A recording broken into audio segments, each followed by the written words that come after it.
Hello everybody, welcome back to Life Stories. My name is Trent and I hope you're all doing awesome as always. Today we got a story coming at you from Reddit/entitledparents and it's from the Philippines. So hopefully maybe we can learn something new. Anyway, without further ado, let's get started. Our story is titled EPs Break Ceremonial Staff, Get Swarmed by Insects, and Possibly Stung by Wasps. Hey, it's me again. I got reminded of this story because of a phone call I had with my grandmother in Davao, and she reminded me of my friends Amao and Tek from a tribe in the Marahan Mountains. Just as an aside before we start, I did a little bit of research, so for those who didn't know, Davao is the coastal commercial center of the Philippines. Anyway, on with the story. I'm not really aware if Marahan is known throughout the Philippines, but the place is beautiful. Think of Baguio, except there are very few buildings. As another quick aside, Baguio is a small mountain community. Moving on. A little bit of backstory. My mom's side of the family lives in Davao, and my grandmother, Lola Bebe, and several of mom's relatives were both religious and were superstitious and believed in mythical creatures just for the sake of carrying the tradition. When I was born in Davao, Lola Bebe decided that I was eligible for making a contract with a Sigbin/Sigben. My grandmother was a Sigbinan, and so are a few of my relatives in Davao too. So she decided that when I was 8, we would go to Marahan to meet the tribe so I could forge a contract so I could own a Sigbin, which is basically a demon. A Sigbin, according to my grandmother's experience, is a hornless goat with charcoal-colored skin and has a scaly tail that is said to be able to cut things. And she said that owning a Sigbin is very dangerous because it sucks blood out of its victims. She also told me that in taming one, the human has to give a portion of its humanity, so the Sigbin would have a sense of morality. Lola Bebe also told me that a Sigbin is a creature that can hide from both humans and other creatures too. So, on with the story. We arrived at the top of the mountain after a long journey. The mountain got its name, Marahan, because Marahan means slowly in English, and it has many steep paths that are scary to take, so tourists and locals would have to go through them slowly. As we arrived at Marahan, a relative of ours who was familiar with the tribe in the mountain guided us to the hut where we were going to stay for 4 days. We began unpacking, and some of the kids from the tribe came to see us. They were so excited to see Lola Bebe and some of my relatives and my siblings, and I, along with our cousin, were complete strangers to them. Lola Bebe ushered me to come and meet them, and I did. That's where I met Tek and Amao. They were wearing their tribe's clothing, and they asked Lola Bebe why she came here. Lola Bebe told them that I'm here for a Sigbin, and the boys' faces light up, and they dragged me to a hut in the distance, where Lola Bebe followed us. We arrived at the hut, and I saw a very old-looking woman, who revealed herself as the elder and a friend of Lola Bebe. I cannot remember what her name was, because I wasn't that close to her, but she was a really sweet woman who had a pet monkey that she often carried in an empty cup. Lola Bebe begins to speak to her in a mix of Tagalog and in a language I cannot comprehend. While waiting for them to finish up, Tek, Amao, and I asked if we could play.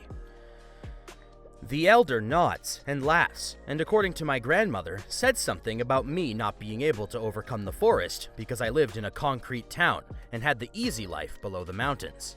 That's when I notice a cool-looking staff hanging inside the hut. I point to it and asked what it was.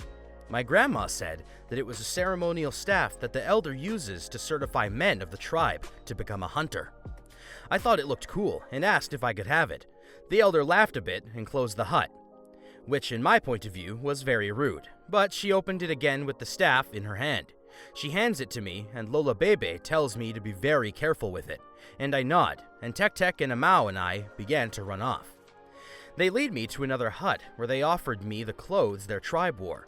I took them on, excitedly, only to regret it because some part of my body was left uncovered and the cold wind nipped at it. I quickly changed back to what I was wearing earlier, and some of the tribe's members snickered at me. I ignored them, and we got out of there. We came by the hut where my parents were, and I asked them if it's okay if we go further in the trees. My parents disagree at first, but reluctantly allowed me, because Tek, who was like 14 at the time, told them that he would keep a close eye on Amau and us because we were younger than him. I asked Amau what we could play, and they suggested that we hunt as many insects as we could find so we could display them around. I asked my mom if there was something we could use to put the insects in, and she accompanied us to a small store that we passed by earlier in an area with houses and gardens. Mom had to ask if there was any empty jars that the vendor could spare, and I cringed at this because I remembered how shy my mom looked when she asked for it. The owner did spare us 2 jars of Sticko, and my mom paid for it and bought cup noodles from the store. So we went back to the tent and we began making small holes in the jars, and soon enough we were ready to catch insects. We began searching for insects in the grass and in the tree leaves, and I found a mantis. I showed it to Tek and Amau, and we agreed on catching as many mantises as we could find. We found about 7 and put them in the jar, and we were left with another one that's empty. We discussed what insect we should put in it. Tek says that he has an idea and began running to a kubo, which is a type of stilt house, on the side of the path. We arrived and thought that Tek came here so we could rest, but as I was about to step in, Tek yanked me backwards and pointed up. I felt my face pale a bit as I saw a nest of wasps about the size of a coffee mug nesting under the roof. Tek says that this is what we're catching next because he wanted to see if mantises could win against wasps. So Tek tells me to take off my hoodie, which had thick wool. I did as he asked, and he wears the hoodie and tells us to find a stick so he could pry off the wasp's nest. We try to search for a bit, but give up. We had sad looks on our faces until Amau remembered that the elder gave me the ceremonial staff. My head clicks, and I remember forgetting it at the hut where my parents were. I tell them to wait, and I ran off quickly in excitement, ignoring the cold wind. I got the staff and began running back. I see Tek and Amau waiting for me, and I sped up. I arrived, and Tek gets the staff and uses it to break the nest clean off. It landed on the hut's floor, and Amau and I ran away, while Tek immediately picks it up and shoves it in a jar, quickly closing it and running with us as well, with the staff in his hand and the jar in the other. Luckily, some of the wasps stayed in the hut and didn't chase us. We laughed in relief for a bit, and he returns the hoodie to me. We grabbed a mantis from the other jar, and Amau looses the lid of the jar with the wasps. He quickly opens it and throws the mantis inside. Tek got stung, but shrugs it off, and said he had worse stings than that. We watched closely as all the wasps began to target the lone mantis, and soon enough, the mantis wasn't moving anymore. We did this with 3 more until... "Hello there, what are you guys doing?" We hear someone speak. We look behind us and we see a family of 3, a mom, a dad, and a boy around my age. They looked like foreigners or tourists. Tek and Amau were confused because they can't speak English, but I could, and I showed them the jar with the wasps. The whole family's faces turned into horror as they saw me holding up a jar filled with wasps calmly. They back away a bit, and EM starts to rage about how we almost endangered her son's health, and demanded we bring our parents. I got scared at this, and the first thing that came into mind was that I shout no, so I did. The EM tells us that they're going to bring us to court for this, and says that they're going to get rid of the tribe, and ranted about how Tek and Amau were freaks for belonging into one, and how I was a freak too because I got along with them. Amau was starting to tear up, and so did I, while Tek was just confused. The EK did look calm though, and then points to the staff that Tek has in his hand, and says that he wants it because it looked cool. And the ED begins to take it furiously from Tek. Amau and I were really crying by now, as Tek pleaded that the staff was sacred. Tek pulls the staff out of ED's grip and shouts at him. ED gets fed up and yanks it so forcefully that Tek stumbles to the ground with the sudden force. The ED points it at me in frustration and breaks it in half. Now, all of our faces are now terrified because they broke something valuable. In rage, Tek takes the jar from me and opens it, chucking it in the ED's direction. Soon enough, the wasps stung the family as they continued to run away in fear. Tek then grabs the other jar with the mantises and runs close to them. Tek opens the jar and throws it directly into EK's head as the mantises flied and latched onto EK's head while his mother frantically tries to take them off. Tek picks up the 2 pieces of the staff and leads Amau and I into the trees so we could return to the elder's hut without being seen. We arrived in there in shame as the 3 of us cried for the elder to forgive us. Lola Bebe and Mom were close by and went over to see why we were crying. I explained everything and pleaded that they forgive me for breaking the staff.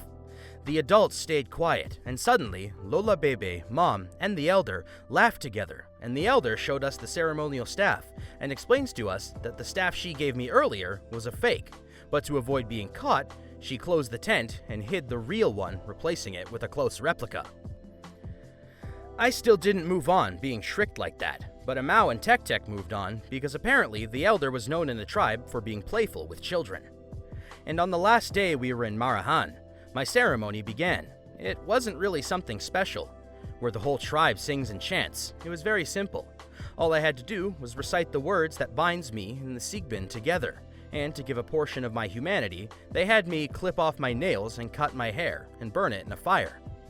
After that, the elder gives my Sigbin a name, and she told me to call it Hala, which is Tagalog for warning or caution, or it sometimes translates to "you're doomed." Then, Lola Bebe tells me how to give it a home. Unlike others who keep their Sigbin in a jar, Lola Bebe gave her Sigbin a home by assigning him residence in a tree, and tells me to do the same, and informs me that a Sigbin's hunger is based on how gnarly its teeth looks, so she tells me to feed it charcoal so its teeth would rot and fall, so the Sigbin would remain harmless and docile.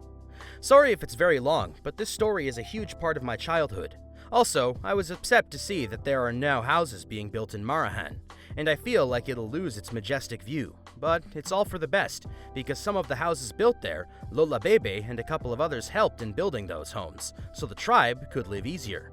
And that's the end of the story, and I want to say this is one of the coolest ones I've done on this channel yet. If we can get more cool globetrotting stories where we learn about folklore from other countries, that would be awesome.